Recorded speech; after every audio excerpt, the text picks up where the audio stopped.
Guys, welcome back to the channel. Today we are talking about something hot. Why people hate Donald Trump. Why did they dislike him much? Let's break it down. So apparently, Trump could cure cancer, and liberals would hide the cure just to prevent anyone from saying that he did something right or for the greater good of humanity. You have people complaining that their prescription cost went down from $500 to $29 in the last week, complaining that people can afford life-saving medication. That's that Trump derangement syndrome. Seek help. 5, 6, 7, 8. Get rid of all of that hate. Stop hating on my president. Stop hating on my president. 'Cause he is here to stay. You can get out of his way. You might as well get used to it. Get used to it. You might as well get used to it. Get used to it. You might as well get used to it. Get used to it. There's nothing you can do about it. Get used to it. You might as well get used to it. There's nothing you can do about it.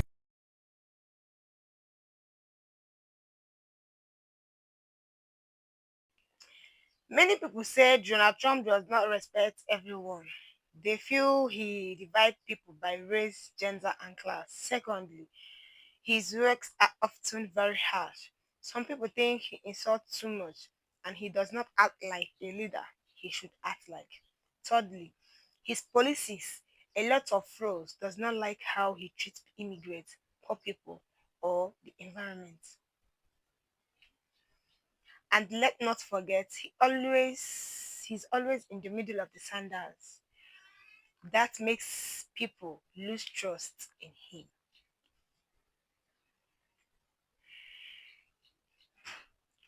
What did you guys think?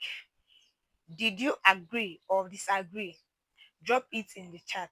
Let's keep it respectful, even if we does not see things in the same way. So, what do we call it when the government terrorizes its own people? Because that's what it sounded like at Quantico this morning. He stood up there and straight up said, we have to handle the so-called enemy from within. And who's that? Not some outside threat. He's talking about us. Protesters, journalists, teachers. Anybody who doesn't agree. Imagine being a citizen of this country and hearing the president call you an enemy. And then he doubled down and said we're going to use American cities as training grounds for our military. Like, excuse me. My neighborhood isn't a practice zone. My street is not a war game. That's not defense, y'all. That is intimidation. And here's the part that kind of stuck with me. If you don't like what I'm saying, you can leave the room.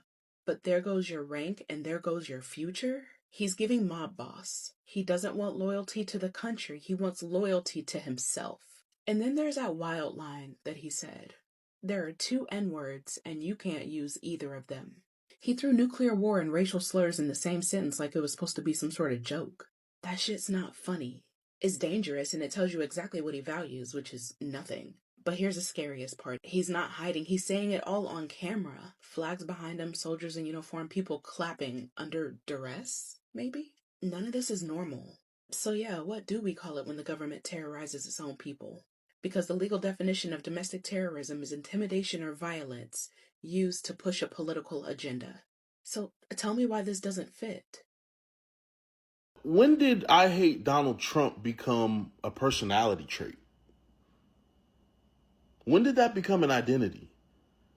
Like, so tell me about yourself. Oh, well, I'm a Pisces. I hate Donald Trump. Like, what? I mean, when did that happen? And is he the only president that possesses the power to just derange people like that?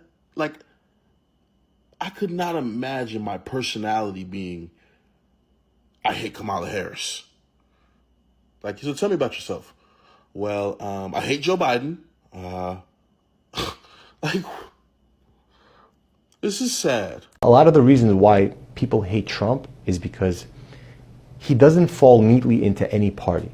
He's not a Democrat. He doesn't believe in some of these Marxist, communist ideas. But at the same time, Republicans are not angels either. I mean, Republicans, there's a lot of corruption on both sides. All right, they're all being paid by their all special interests and lobbies. Everyone's got their hands in the cookie jar. So here comes Trump. The guy is a billionaire. He doesn't need anybody's money. He can't be bought. It's natural that everyone's going to hate him on both sides. I don't think we'll ever have another time like this in American history where somebody like him is actually, running the country. It's very unique, and a lot of people are buying the propaganda that they hear on the news, but remember who's paying for that news. I think that he's not a Republican at heart, he's not a Democrat at heart, he's just an American. I think the more people we have like that is better for the country, not worse. If you hate President Trump, everything he does, you are going to filter for why it's evil at your own cost. No matter how much information, he hates all women. Half of his cabinet is women. He's against freedom for women. Well, how the fuck is this first appointment was a woman, right? So then it's funny to explain that. Yeah. Well, she's not really a woman. She doesn't really value. To make it make sense, you have to continue to spin this story of what you think what women are, which is fascinating. So going back to the question, I just stay curious. If that's true, then why this? And if there's a lot of derangement, they'll have a story. It'll probably sound batshit crazy to somebody who's conscious and logical, but they'll have a story of why it makes sense. Because how we see something is more important to us than truth. So that's why a lot of people hate Donald Trump. It is about how he talks, how he treats people, and the choices he makes as a leader. If you found this live stream useful, smash that like button, share it, and don't forget to subscribe for more real talks like this. See you in my next video.